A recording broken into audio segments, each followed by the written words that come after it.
The staff at the restaurant declined to serve the police officer when she entered one morning. They had no idea that they were going to get some delicious justice. Welcome to USA Stories channel.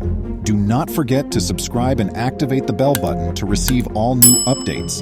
Now let's go to the story. In Alexandria, Virginia, one morning, a police officer dressed in full costume went about her work as she would have any other day. There are new dangers, difficulties, or accomplishments every day, yet this officer experienced none of them. She lived, really, accepting each day as it came. An average workday for this officer would consist of patrols as usual, maybe 2 or 3 traffic citations to impatient vehicles, and maybe mediating conflicts between irate neighbors. This police officer always made sure to uphold the fundamental principles of her line of work in all she performed. Therefore, regardless of the setting, a restaurant, a grocery shop, or any other place, she made sure to project fortitude, tolerance, and honesty. She had even developed positive relationships with locals as a result of this. But as this policeman quickly found out, perhaps not all of them, this investigator was still having a great time at work that day, almost noon.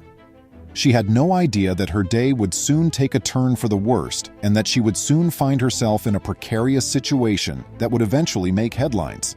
After the routine run-ins that evening, this investigator was exhausted and ravenous when he suddenly had a taste for noodles for supper.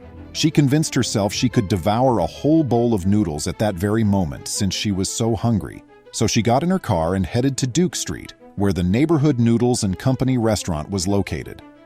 She had been to the restaurant a few times and had even appreciated the service, but this evening was nothing like the previous times she had been.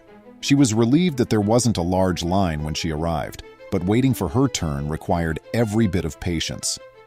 Before it was her turn, a group of patrons, who appeared to be a family, were waiting to be served. Everything appeared normal at first, but this detective was startled to see a chef emerge from the register and approach the cashier. The investigator didn't even use her police senses to sense that something wasn't right based on the way the cook was staring. Even a layperson would have been able to see it. She pointed at the policeman and informed the cashier, "You better remove me off the line because I am not serving that." This officer was quite bewildered, even though she had seen the chef gesturing at her. She spun around, thinking the cook could be talking about someone else. She was certain it was her, though, because as she swung sideways, all eyes were on her. The policewoman assumed that since she was wearing a uniform, she was being treated horribly even though she wasn't sure what she had done to warrant it. However, when was it ever against the law to serve those wearing uniforms? As far as this police officer was aware, none. But the whole thing became even more pitiful with what followed. The cook and the cashier burst out laughing when they realized how badly their remarks had hurt the officer. This police officer understood she had to use all she had taught to stop the situation from getting worse, even though her response would annoy almost everyone. It was all she could do not to make a scene. "I guess you don't want my money then," she finally concluded, and turned to walk away. The cook and the cashier laughed some more as she left, obviously enjoying the misery they had given the officer. They had no idea that their deeds would soon leave them with a bad taste in their mouths. She wasn't finished with the situation. Even when the police officer left without even collecting the noodles she had come for, she was aware that she had to exact justice. She told her boss, Police Chief Earl Cook, everything that had transpired when she returned to work. Earl wasn't happy with how she was handled. Well, as a police officer, rage is your natural reaction. Your initial reaction is anger, which is understandable given the terrible circumstances we are in right now with our relationships with everyone and the needless treatment of one of my officers. After hearing about her suffering, Earl advised the investigator, "Then you come down a bit." But even he was taken aback when the detective informed him that she had departed without giving her opinion. He gave her a lot of credit for managing the issue well and refraining from confronting the staff, which would have led to an unwarranted uproar from the locals. However, he couldn't help but question why, given the police's positive connections with the local populace and businesses, such an unpleasant situation had to occur. He quickly contacted the restaurant after listening to the investigator, and the manager verified that the tragic tragedy had definitely occurred. They also apologized and said they would investigate the matter. The public was in favor of what they ultimately accomplished as promised, The restaurant looked into the matter and determined that the employees were at fault. Following that, they issued an official statement outlining the steps they took to guarantee the employees weren't left unpunished. Neither the corporation nor the other employees at the Duke Street store endorsed the opinions or behavior of these people, which were unacceptable. After coming to the conclusion that the two concerned team members behaved inappropriately, we promptly fired them. We cherish the relationship we have developed over the years with the local Alexandria Police Department and have the highest regard for law enforcement personnel, they stated.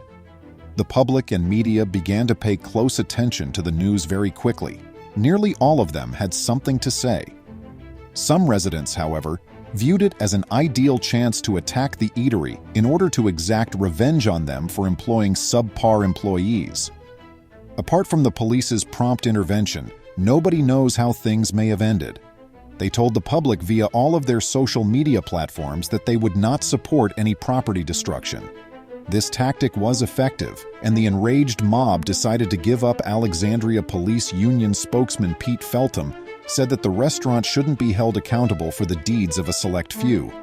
Having stated so, he praised the eatery for its complete cooperation with the authorities. But they weren't the only persons that responded to this occurrence. Alexandria Mayor Allison Silverberg was also made aware of it. The actions taken by Noodles & Company to make amends also pleased her. We value Noodles & Company's prompt, comprehensive reaction and heartfelt apologies for this regrettable circumstance. We are certain that this was an isolated incident and does not represent the firm or its other dedicated workers, after having a lengthy discussion with the company's regional and national leadership. I also think the company shouldn't be judged because of the errors of a few staff members, and it's a good thing they got fired, the statement said, fortunately coming at a time when the company was already getting multiple negative reviews and helping to restore its reputation. That, in my opinion, would teach others a lesson to ensure that anything similar doesn't happen again. The eatery went one step farther and posted placards announcing its support for the cops on its doors. Following the narrative, I couldn't help but have a lot of questions. What if the cashier and the cook had behaved differently? Perhaps they would still be employed, though. Additionally, they would have prevented the retaliation that their acts must have caused for their friends and family. Who knows what happens when we leave our houses? People who would deliberately irritate us could come across. Never forget that it is best to let an unpleasant situation alone, since you never know what can happen after. If the chef at a restaurant declined to serve you, how would you respond? Please remember to subscribe to our channel, give us a thumbs up, and turn on the notification bell so you won't miss any of our videos. If you enjoyed the tale, the next video that plays on your screen will probably move you too.